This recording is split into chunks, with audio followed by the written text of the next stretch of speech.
Hello, everybody. Welcome to Counselor's Couch 101. I'm Jim Stump. If you'd like to communicate with me, please send me an email at counselorscouch101 at mail.com. Counselorscouch101 at mail.com. Recently, a man shared a story with me about his favorite college professor who had passed away.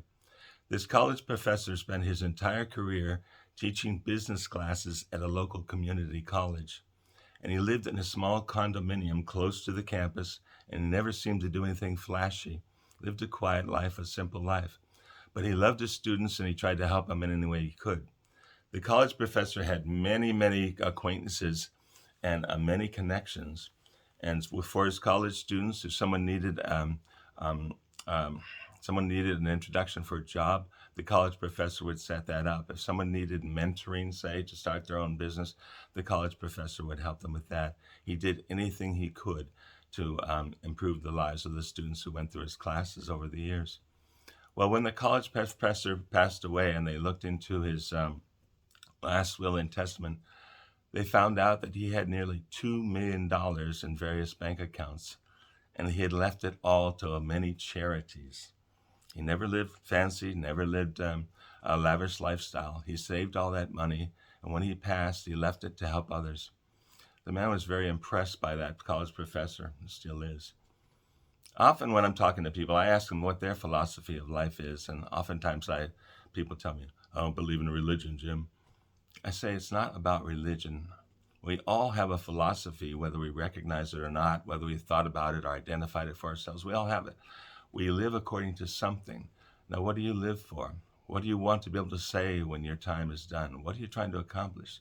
Some people say, well, he who has the most toys wins, right? And he who has the better job, the most income, the bigger house, the prettier car, the one who's taken the most vacations. But other people tell me things like, the purpose of life is to feel the sand between your toes. I like that one a lot. Another lady told me that the thing about life is that everything happens for a reason. Everything happens for a reason.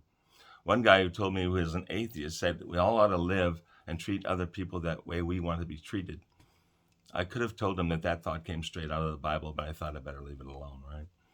Anyway, whether we think about it or not, we do have a philosophy. And it helps us to examine that because it gives a definition to our lives. We know what we're doing and we know why we do it, right? It guides us. Whether we think about it or not, we are making decisions based on what we believe at the base of it all. What is life all about? What's the purpose? Why are we here?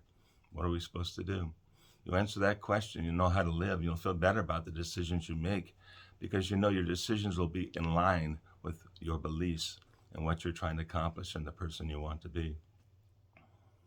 Regarding that college professor, the guy told me, he said, when that procession left the church to take the professor to his final rest, he said, the streets were blocked for hours.